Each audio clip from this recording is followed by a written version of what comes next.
15절.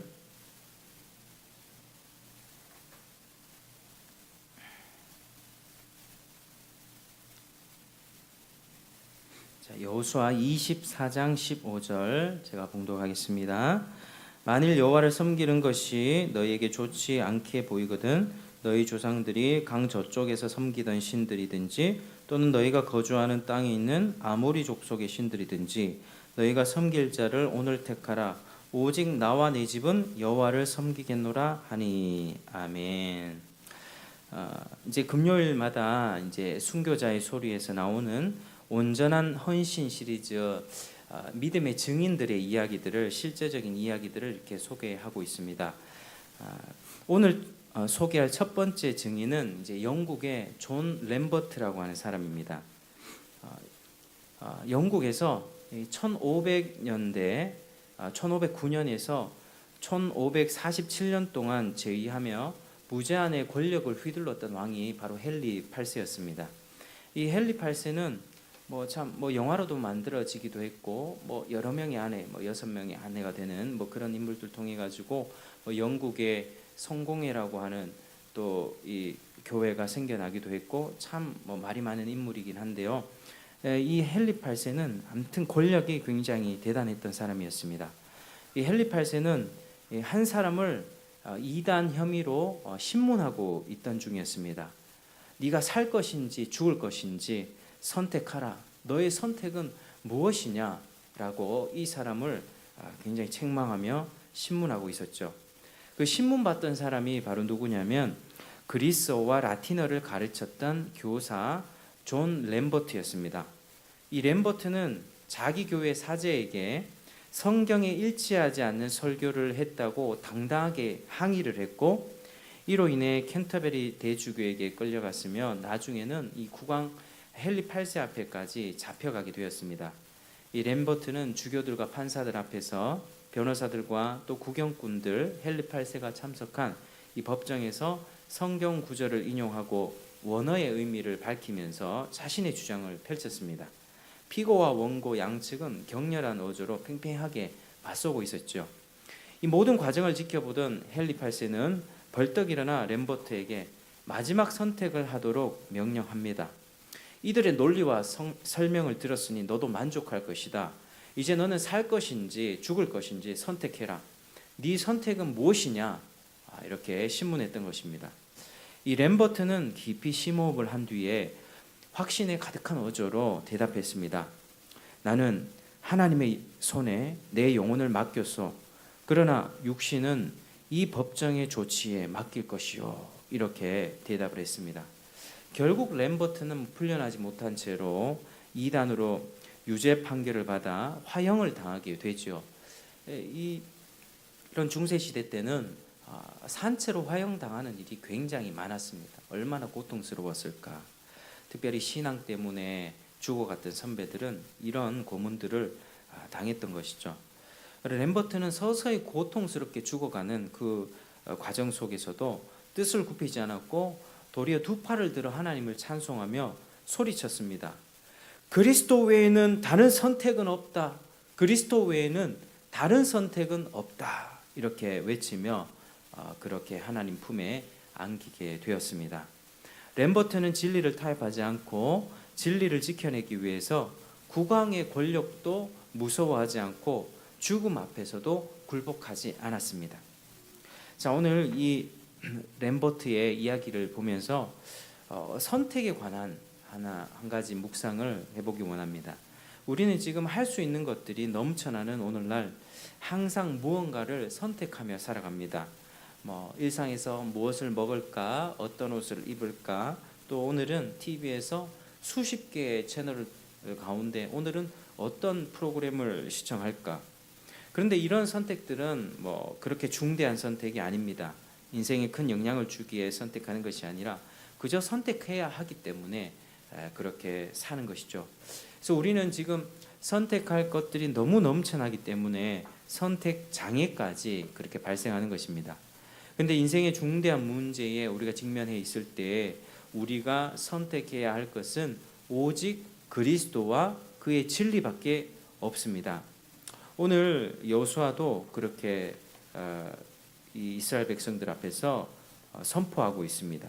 만일 여호와를 섬기는 것이 너에게 좋지 않게 보이거든 너희 조상들이 강 저쪽에서 섬기던 신들이든지 또는 너희가 거주하는 땅에 있는 아모리 족속의 신들이든지 너희가 섬길 자를 오늘 택하라. 오직 나와 내 집은 여호와를 섬기겠노라. 이렇게 선포하죠. 여호수아가 마지막 고별 설교를 하며 그들에게 이렇게 이야기하고 있는 부분입니다. 인생의 중대한 문제, 결혼 같은 부분, 이런 문제 앞에서 육적으로 매력이 가득한 여인을 선택할지 아니면 믿음의 배우자와 연합하여 그리스도를 함께 섬기는 길을 선택할지 고민하는 청년들은 마땅히 그리스도의 길을 선택해야 할 것입니다.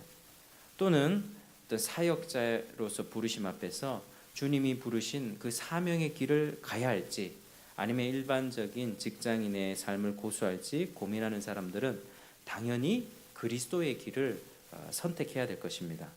이 램버트는 죽음과 생명이 교차하는 이 생사의 갈림길에서 어떤 권력이나 죽음조차도 두려워하지 않고 담대하게 그리스도를 선택했습니다.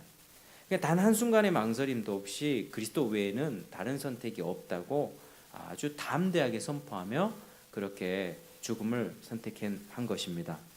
우리 가운데 인생의 아주 중대한 문제 앞에서 그리스도와 그의 진리를 선택할 수 있겠습니까? 아마도 우리 삶 가운데 그리스도를 선택하는 것이 부담스럽게 여겨진다면 아마도 우리 마음의 정욕의 힘이 더 강하게 작용하기 때문일 것입니다. 아니면 나의 오염되고 부패한 자아가 더 많이 지분을 차지하고 있기 때문이죠. 우리 마음 가운데 복음이 더욱더 세력을 얻어서 이 복음이 우리 마음을 침노하고 하나님 나라의 이 영광과 그런 어떤 하나님 나라의 그런 놀라운 경이로움들을 우리가 깨닫기만 한다면 그리스도를 선택하는 것이 그렇게 어렵지는 않을 텐데 라는 생각들을 참 많이 해봅니다. 우리는 그분이 유일한 길이라고 입으로는 고백하지만 마음에는 다른 길들을 사실은 많이 닦아 놓은 것이죠. 우리는 그분이 최우선이라는 사실을 알고 그분이 우리에게 유일한 만족을 주시고 우리의 갈급함을 채워주신다는 사실을 사실 일상에서부터 경험하면서 살아야 할 것입니다. 오직 그리스도만이 우리를 만족시키십니다. 다른 것은 없습니다. 진리는 다른 대안이 없습니다. 진리는 여러 갈래 중에 하나 선택하는 것이 아니라 그것 아니면은 다른 길이 없는 거죠. 다른 답이 없습니다. 그래서 우리는 일상의 작은 선택부터 그리스도 중심으로 그리스도를 선택하며 그리스도의 길을 걷는 우리 모두가 되시기를 축복합니다. 그래야만 일상에서 내 자아를 내려놓고 복음의 길을 따라가고 좁은 길을 가는 그런 연단과 훈련이 되어 있을 때 막상 우리 앞에 정말 중대한 문제가 닥치고 생사의 갈림길에 서 있을 때 그리스도를 선택할 수 있기 때문입니다. 그를 정말 그 순간에 기쁘시게 할 수 있기 때문입니다. 일상에서 자기 부인, 내 감정과 욕구를 내려놓고 희생하며 섬기는 그러한 삶, 사랑하고 용서하는 일, 게으르지 않고 충성되이 섬기는 삶, 우리는 이렇게 일상에서부터 마지막 시대를 준비해야 할 것입니다. 우리 마지막 시대라고 많이들 이야기하고 또 하나님 앞에 특별히 청년 때 주님 내가 목숨 걸고 주님을 따라가겠습니다. 우리는 감정에 취해서 그렇게 참 많이 고백을 합니다. 그렇지만 우리는 그러한 분위기가 있는 곳이 아니라 일상에서 돌아와서 전혀 어떤 그 수련의 장과 어떤 예배의 그런 감동들이 싹 꺼지는 듯한 일상에서부터 하나님을 선택하고 하나님의 길을 가는 그런 연습들을 미리 해야만 정말 우리 마지막 환난 때에 주님 오시기 전에 우리가 겪어야 되는 그 환난의 시기에 주님을 선택하고 하나님을 기쁘시게 할 수 있다라고 하는 사실입니다. 그래서 일상에서부터 우리가 주님을 선택하는 그런 여러분들 되시길 바랍니다. 자, 두 번째 소개할 증인은 이제 루마니아의 바실 형제입니다. 바실 형제. 과거 공산주의 루마니아 국가에서는 이제 국가의 모든 미신을 없애기 위한 7개년 계획의 일환으로 교회를 폐쇄하고 모든 목회자들을 체포한 적이 있었습니다. 그러니까 이제 그때 이제 바실과 그의 아내는 그들의 작은 집에서 가정교회로 모이기 시작했을 때 언제까지나 이 당국의 감시를 피하지는 못하리라는 사실을 잘 알고 있었습니다. 언젠간 우리도 그런 순간이 오겠지 조마조마하며 그렇게 가정에서 예배를 드렸던 거죠. 그렇지만 그는 평소 때 어떤 기도를 올려드렸냐? 담대하게 하나님, 옥에 갇힌 성도 가운데 제 도움이 필요한 이가 있으면 저를 감옥에 보내주십시오 라고 그렇게 평소에 기도를 했다고 합니다. 그리고 아내는 그 기도를 들을 때마다 두려움에 떨면서 기어 들어가는 목소리로 아멘 하고 대답을 했다고 하죠. 참 이 대목에서 저는 어떻게 이런 기도를 드릴 수가 있었을까? 사랑하는 아내 가족을 두고 내가 주의 일에 쓰임 받기 위해 옥에 갇히기를 적극적으로 기도할 수 있었을까? 사실 참 이런 기도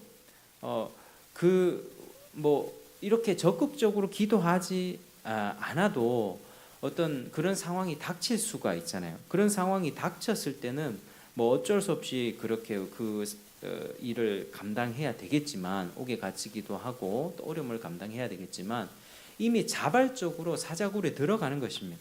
자발적으로 고난에 처하게 해달라는 기도, 자발적으로 내가 주님의 그 남은 고난을 바로 내 육체에 채우노라라고 고백했던 바울의 고백처럼 그렇게 제 도움이 필요한 이가 감옥에 있다면 저를 보내주십시오라고 그렇게 기도했다는 것입니다. 저는 이런 기도를 참 해본 적은 없었던 것 같습니다. 그래서 이 이야기를 읽으면서 참 부끄러웠습니다. 이분들의 신앙은 적극적으로 자발적으로 그렇게 고난의 길을 선택했고 그렇게 그 주님의 그런 고난을 자기 육체에 채우려고 했던 마치 바울의 고백처럼 그러한 인생을 어떻게 살 수 있었을까?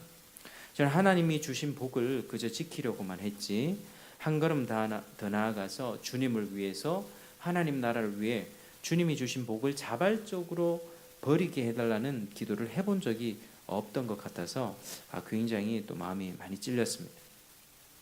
그래서 이제 이런 기도를 올리고 그렇게 생활하고 있던 그들 가운데 어느 날 경찰이 가정교회 교인 한 사람의 집을 급습하면서 바실의 설교 사본을 입수했다는 소식이 들려왔습니다.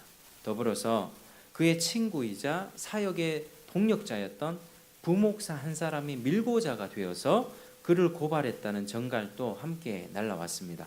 그리고 그날 밤에 경찰들은 부부의 작은 아파트를 급습하여 그를 체포했죠. 경찰들이 그의 손목에 수갑을 채우려고 할 때 그는 말했습니다. 아내와 작별 인사를 할 수 있도록 몇 분만 시간을 주십시오. 그렇지 않으면 저는 순순히 따라갈 수 없습니다. 작별 인사할 시간을 주십시오. 그래서 경찰은 신속하게 일을 처리하는 것이 좋다고 생각해서 마지못해 허락을 해주었습니다. 바실 부부는 서로 부둥켜 안고 기도하며 하나님을 찬양했습니다. 얼마나 절절하게 기도하고 찬양했는지 경찰조차 감동을 받았죠. 그리고 이제 마침내 경찰이 그를 결박해서 호송차로 데려갔고 그의 아내는 눈물을 펑펑 쏟으며 그의 뒤를 뒤따라 갔습니다. 바실은 뒤를 돌아보며 아내에게 마지막 말을 남깁니다. 나를 고발한 그 부목사를 절대 미워하지 마세요 라고 그렇게 경찰에게 끌려갔다라고 이야기하고 있습니다. 자, 오늘 이 바실의 이야기를 통해서 바실은 자신의 기도가 그런 식으로 응답받았다는 것을 알고 있었습니다. 부목사의 배신조차도 하나님의 섭리라는 사실을 알고 그를 용서할 수 있었다는 거죠. 이 기독교의 힘과 풍성함은 바로 여기 있습니다. 다른 데 있지 않고요. 내게 상처를 주고 씻을 수 없는 죄를 지은 자를 그리스도의 사랑으로 용서하는 것, 이게 기독교의 생명이며 능력입니다. 이게 우리 기독교는 우리가 하나님과 오래 동행하면 우리가 죄를 좀 덜 짓게 되죠. 이제 점점 깎이니까요. 하나님에 대해서 민감해지고 하나님의 말씀에 점점 순종하려고 하고 성화가 되어지기 때문에 죄를 점점 이렇게 없애가며 그렇게 살아갑니다. 그러나 기독교의 힘은 죄를 안 짓는 데 있는 것이 아니라 죄를 어쩔 수 없이 연약함 가운데 지을 수 있고 나도 상처 주고 상처 받을 수 있습니다. 그런데 기독교의 생명과 능력은 바로 용서의 힘입니다. 그리스도의 사랑이 충만하고 성령이 충만하게 역사하는 사람에게선 은사나 기타 다른 능력이 아니라 조건 없는 용서와 사랑의 능력이 나타나는 것입니다. 그래서 우리가 이런 용서를 할 수 있을 때 우리는 비로소 자유와 해방을 누릴 수가 있습니다. 마태복음 6장 12절에 우리가 우리에게 죄 지은 자를 사하여 준 것 같이 우리 죄를 사하여 주시옵고, 이렇게 주님이 기도를 가르쳐 주셨습니다. 우리는 내 눈에 가시 같은 존재, 그 사람이 변화되게 해 주십시오, 하나님 그 상황을 좀 바꿔 주십시오라고 기도하지만, 그러나 기도의 방향은 내가 변화되는 것이야만 합니다. 우리가 우리에게 죄 지은 자를 사하여 준 것 같이 우리 죄를 사하여 주시옵고, 이 기도는요, 내가 누군가를 용서했을 때 하나님 앞에 용서받는다, 어떤 공식으로 생각해야 되는 것이 아니라 우리가 마땅히 하나님 앞에 용서받은 자라면 이 용서를 내가 실천하며 살아갈 때, 그렇게 죄를 사하고 그를 품어주며 살아갈 때 하나님의 죄사함의 은혜를 더욱더 풍성히 누릴 수 있다라는 그런 신앙생활에 생명력 있는 그러한 원리를 말씀해 주는 것입니다. 시선을 우리는 하나님께 두어야만 합니다. 모든 상황 속에서 이 지금 바실은 자기를 고발한 그 부목사를 미워하지 않았죠. 아내에게도 당부를 했습니다. 모든 섭리와 상황이 하나님께서 그렇게 하셨다는 것을 인정했던 것입니다. 가시같이 찌르는 사람이 왜 내 눈앞에 또 왜 내 옆구리에 두셨는가? 하나님의 섭리를 충분히 묵상해야만 합니다. 하나님은 실수가 없기에 그 상황을 하나님이 연출하셨습니다. 나를 괴롭히기 위해서가 아니라 바로 나의 유익을 위해서 그렇게 하셨다라고 하는 사실입니다. 우리가 눈을 들어 하나님의 관점으로 우리의 상황을 해석하고 또 성령의 충만한 도우심을 받을 때 우리는 그런 사랑을 실천할 수 있을 것입니다. 우리 주변에 한번 돌아보기를 원합니다.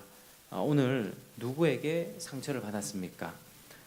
여러분은 누구를 용서해야만 합니까? 집에 같이 사는 가족입니까? 아니면 길거리 전도하며 마주쳤을 때 나를 조롱했던 그 불신자입니까? 우리는 지금 이 시점에서 오늘 누구를 용서해야만 합니까? 우리가 그리스도의 풍성한 사랑에 사로잡히게 되길 주의 이름으로 축복합니다. 정말 우리는 이 사랑이 필요합니다.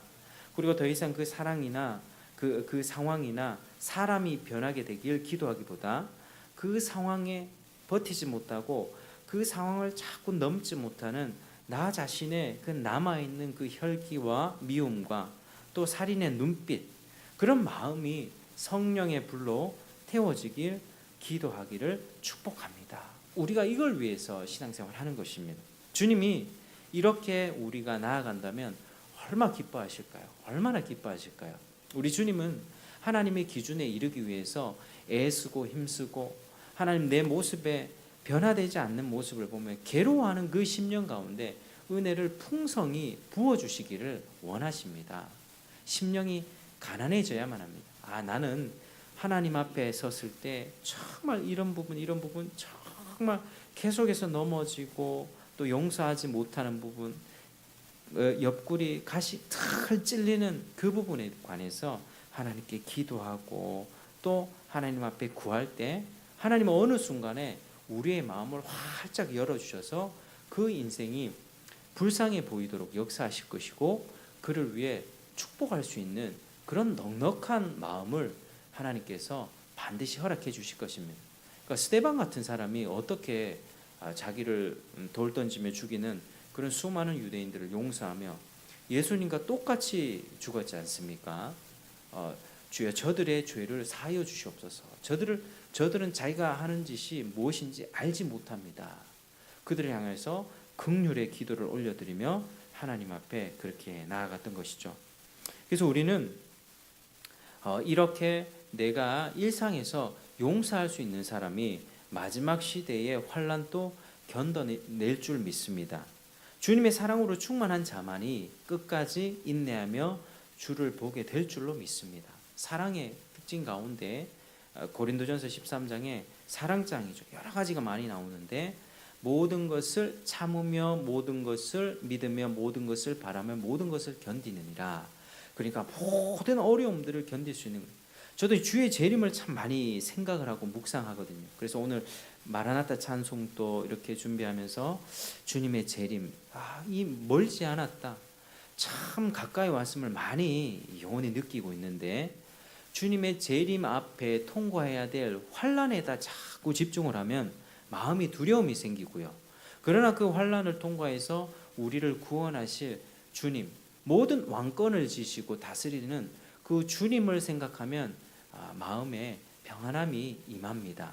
그러니까 우리는 시선을 들어서 우리 앞에 닥쳐진 모든 환난과 어려움에 초점을 두는 것이 아니라 그 가운데 우리를 구원하시고 아버지의 집과 아버지의 거처로 안전하게 데려가시는 그 예수 그리스도께 초점을 맞출 때에 우리는 모든 것을 참고 믿고 바라고 견딜 수 있는 신앙이 되는 것입니다.